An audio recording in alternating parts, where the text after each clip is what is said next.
వర్తమానము వినుమా ప్రియ నేస్తమా, విని నీవు ప్రభుని విశ్వసించుమా. వినుమా ప్రియ నేస్తమా, విని నీవు ప్రభుని విశ్వసించుమా. Praise the lord. దేవునికి స్తోత్రం. అనుదిన మన్నా అనే ఈ ఆధ్యాత్మిక కార్యక్రమాన్ని వీక్షిస్తున్న ప్రియ సోదరి సోదరులారా, మన ప్రభువును రక్షకుడునైన యేసు క్రీస్తు అతి శ్రేష్టమైన నామములో మీ అందరికీ శుభాలు వందనాలు తెలియచేయుచున్నాను. ఈ శ్రేష్టమైన సమయంలో దేవుని పరిశుద్ధ గ్రంథంలో నుండి కీర్తనల గ్రంథం 115వ కీర్తన 14వ వచనం, యెహోవా మిమ్మును మీ పిల్లలను వృద్ధి పొందించును. ప్రభునందు ప్రియ దేవుని యొక్క బిడ్డలారా, మనం ఆరాధన చేసే దేవుడు మనలను, మన యొక్క బిడ్డలను, మన యొక్క చేతి పనులను ఆయన వృద్ధి చేసే దేవుడు, అనగా అభివృద్ధి కలుగ చేసే దేవుడు.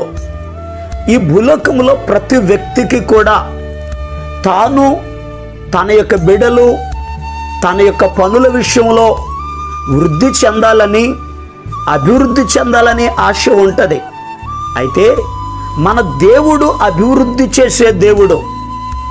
ఆ దేవుడు మనలను, మన కుటుంబమును వృద్ధిలోనికి తీసుకురావాలంటే, అభివృద్ధి చేయాలి అని అంటే ఈరోజు మనం ఏం చేయాలో పరిశుద్ధ గ్రంథంలో నుండి జాగ్రత్తగా మనం ధ్యానం చేద్దాం. దేవుని పరిశుద్ధ గ్రంథంలో యూదా దేశాన్ని పరిపాలన చేస్తున్నటువంటి ఒక రాజుగారు ఉన్నారు. ఆ రాజును దేవుడు వృద్ధి చేశాడు. అతనిని అభివృద్ధి పరచడానికి అతడు ఏం చేశాడో ఈరోజు ఆ వ్యక్తి జీవితంలో నుండి కొన్ని విషయాలను పరిశుద్ధ గ్రంథంలో నుండి మనం నేర్చుకుందాం. మీ పరిశుద్ధ గ్రంథాలు తెరవండి. 2వ దినవృత్తాంతముల గ్రంథం 32వ అధ్యాయం 30వ వచనాన్ని జాగ్రత్తగా ధ్యానం చేద్దాం. చూడండి, 3వ లైన్ చదువుతున్నాను. హిజ్కియా తాను పూనుకొనిన సర్వ ప్రయత్నముల యందును వృద్ధి పొందెను. ప్రభునందు ప్రియ దేవుని బిడ్డలారా, యూదా దేశాన్ని పరిపాలన చేస్తున్నటువంటి హిజ్కియా అనేటటువంటి ఒక రాజుగారు ఉన్నాడు. ఈ రాజును గూర్చి దేవుని వాక్యంలో రాయబడినటువంటి మాట ఏమిటి అని అడిగితే, ఇతడు తాను పూనుకొనిన అంటే తలపెట్టిన ప్రతి పని సర్వ ప్రయత్నముల యందు అతడు వృద్ధి పొందెను. ఈ హిజ్కియా రాజు తన యొక్క వ్యక్తిగతంగా వృద్ధి చెందాడు. తాను దేశమును గురించి ఏ ప్రయత్నములైతే చేశాడో దేశము కూడా వృద్ధి చెందింది. ప్రియ దేవుని బిడ్డలారా, తాను అభివృద్ధి చెందడమే కాదు కానీ దేశము కూడా అభివృద్ధి చెందింది. మీరు 31వ వచనాన్ని గనక జాగ్రత్తగా పరిశీలన చేస్తే ఆ 31వ వచనంలో రాయబడి ఉంది, అతని దేశము ఆశ్చర్యముగా వృద్ధి నొందుటను గూర్చి విచారించి తెలుసుకొనుటకై బబులోను అధిపతులు అతని యొద్దకు రాయబారులను పంపిరి అని వాక్యంలో రాయబడి ఉంది. చాలా జాగ్రత్తగా గమనించండి. అంటే అతడు అభివృద్ధి చెందిన విషయం, ఆ దేశము అభివృద్ధి చెందిన విషయం బబులోను దేశానికి కూడా తెలిసిందట. ఆ బబులోను దేశంలో ఉన్నటువంటి అధిపతులు అనుకుంటున్నారు, అసలు ఈ దేశం అభివృద్ధి చెందడానికి కారణం ఏంటి, ఆ రాజుగారు ఏం చేశాడు, వాళ్ళు ఎటువంటి పనులు చేయుట ద్వారా దేశం అభివృద్ధిలోకి వచ్చిందో తెలుసుకోనమని కొంతమందిని ఆ దేశానికి పంపించారు. ఈరోజు ప్రియ దేవుని బిడ్డలారా, చాలా జాగ్రత్తగా గమనించండి. ఈ హిజ్కియా అభివృద్ధి చెందడానికి అతడు ఏం చేశాడో ఈరోజు మనం కూడా అది చేయగలిగితే, హిజ్కియాను అభివృద్ధి చేసిన దేవుడు మనలను కూడా అభివృద్ధి చేస్తాడు. ప్రియ దేవుని బిడ్డలారా, చాలా జాగ్రత్తగా గమనించండి. దేవుని పరిశుద్ధ గ్రంథంలో అతడు అభివృద్ధి అవ్వడానికి కారణం ఏమిటి? ఒక్క పేజీ వెనక్కి తిప్పండి. 2వ దినవృత్తాంతముల గ్రంథం 31వ అధ్యాయం 21వ వచనాన్ని మనం చదివితే అక్కడ రాయబడి ఉంది, తన దేవుని ఆశ్రయించుటకై దేవుని మందిర సేవ విషయమందేమి, ధర్మశాస్త్ర విషయమందేమి, ధర్మమంతటి విషయమందేమి, తాను ఆరంభించిన ప్రతి పని అతడు హృదయపూర్వకముగా జరిగించి వర్ధిల్లెను లేక అభివృద్ధి చెందెను. ప్రియ దేవుని బిడ్డలారా, అతడు అభివృద్ధి చెందడానికి కారణం ఏమిటి అని అడిగితే వాక్యం చెప్తున్నటువంటి శ్రేష్టమైన మాట, అతడు దేవునిని ఆశ్రయించి మందిర విషయమందేమి, ధర్మశాస్త్రం అనగా దేవుని వాక్యం విషయమందేమి, ధర్మము విషయమందేమి, అతడు తాను ఏ పని ఆరంభించిననో ఆ పనిని హృదయపూర్వకముగా తాను చేశాడు. నిజమే, ఈ భూలోకంలో చాలామంది పనులను చేస్తున్నారు.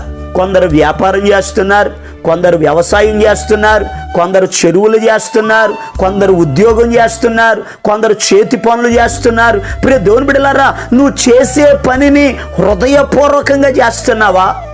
ఇష్టపూర్వకంగా జరిగిస్తున్నావా? మనస్ఫూర్తిగా చేస్తున్నావా? ఈ రోజునాడు చాలామంది వారు పని చేస్తుంటారు కానీ వారి మనసు ఎక్కడెక్కడో ఉంటుంది. ఆ పని మీద ఇంట్రెస్ట్ ఉండదు, ఆ పనిని హృదయపూర్వకంగా చేయరు, నమ్మకంగా పని జరిగించరు, యథార్థముగా ప్రవర్తించరు. అందుకే వారి జీవితంలో అభివృద్ధి చెందలేకపోతున్నారు. కానీ హిజ్కియా తాను ఆరంభించిన ప్రతి పని కూడా యథార్థముగా జరిగించాడు, హృదయపూర్వకంగా జరిగించాడు. ప్రియ దేవుని బిడ్డలారా, దేవుడు ఈయనని రాజుగా చేశాడు. ఈయన రాజు అవ్వగానే మొట్టమొదటిగా తాను చేసిన పని ఏమిటనంటే, ఎవరైనా రాజు అయిన తరువాత ఆ మొదటి నెలలో ఆ మొదటి దినం మంది ఏం చేస్తారంటే సెలబ్రేషన్స్ చేసుకుంటారు. ఈయన ఏ సెలబ్రేషన్ చేయలేదు.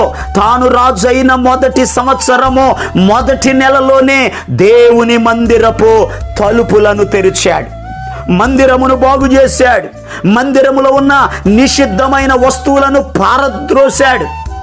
మందిరములో ఇది వరకటి దినాలలో సొలొమోను గారి కాలములో ఏ రీతిగా అయితే యాజకులు యాజక ధర్మం జరిగించారో, లేవీయులు తమ పనిని జరిగించారో, దేవుని మందిరము ఏ రీతిగా అయితే ప్రభుని ఆరాధిస్తూ దేవుని మందిరములోనికి అనేక మంది ప్రజలు వచ్చారో, హిజ్కియా గారు కూడా అదే చేశాడు.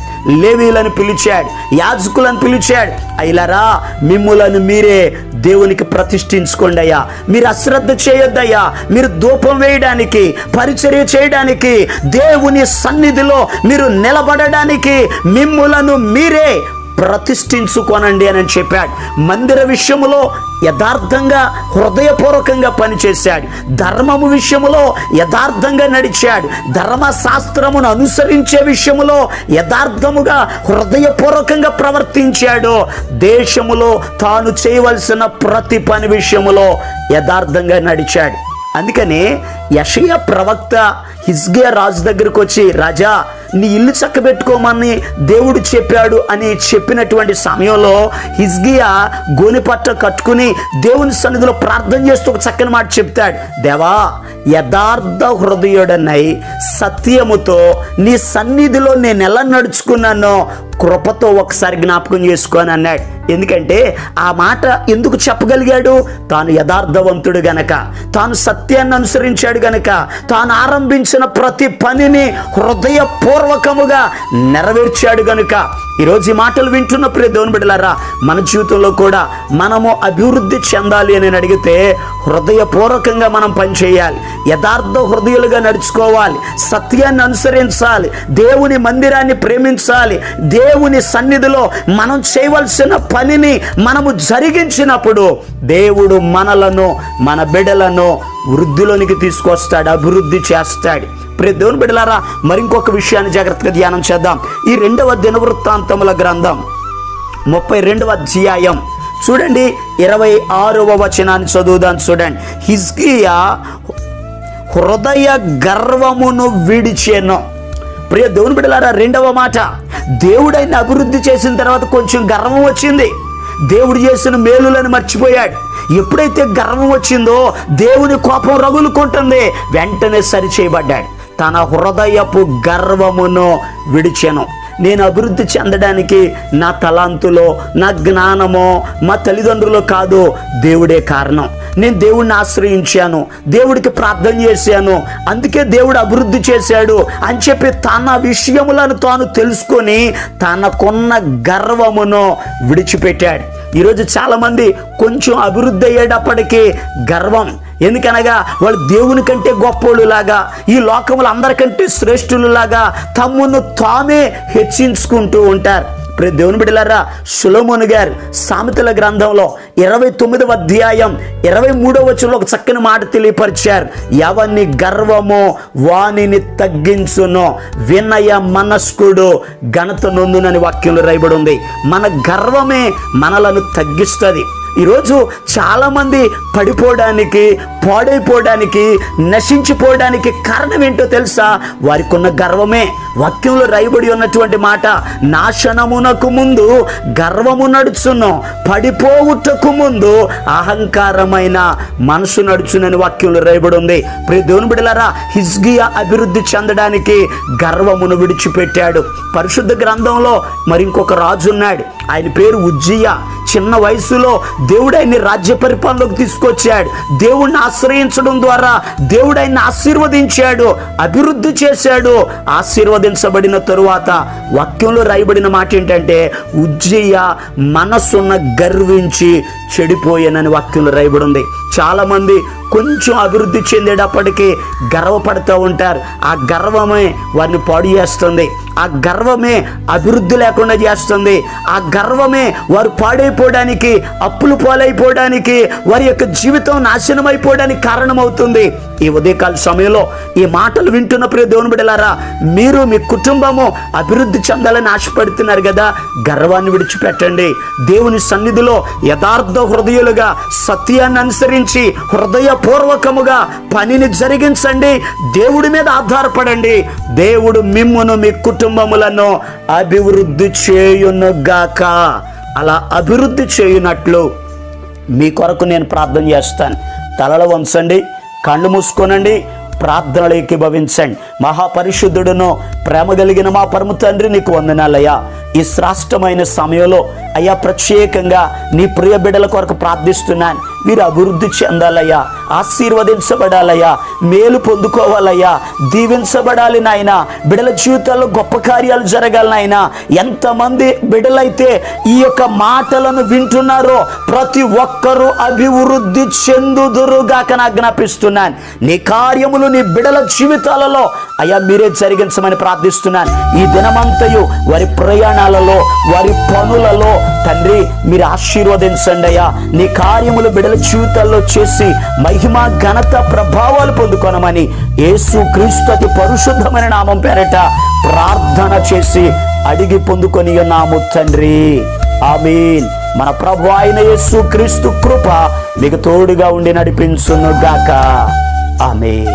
ఈరోజు పుట్టినరోజు మరియు పెళ్లి రోజు జరుపుకుంటున్నటువంటి వారికి సీసలి మన్నా చర్చ్ తరపున ప్రత్యేక శుభాలు తెలియపరుస్తూ ఉన్నాం. May God bless you. దేవుడు మిమ్ములను ఆశీర్వదించునుగాక. దయచేసి గమనించండి, మీ కొరకును మీ కుటుంబం కొరకును దేవుడు మిమ్ములను అభివృద్ధి పరచాలని నిత్యము మీ కొరకు మేము ప్రార్థన చేస్తూ ఉన్నాం. ఏమైనా ప్రార్థన అవసరతలు ఉన్న ఎడల ఈ స్క్రీన్ మీద కనబడుతున్నటువంటి ఈ నెంబర్కి ఫోన్ చేసి మీ ప్రార్థన అవసరతలను తెలియపరచండి. ప్రియ దేవుని బిడ్డలారా, ఈ వాగ్దానాల ద్వారా మీ స్నేహితులు, మీ బంధువులు వారు కూడా బలపరచబడినట్లు తప్పనిసరిగా షేర్ చేయండి. యేసుదాస్ మన్నా సీసలి అనే ఈ యూట్యూబ్ ఛానల్ని తప్పనిసరిగా సబ్స్క్రైబ్ చేయండి. అందరికీ వందనాలు.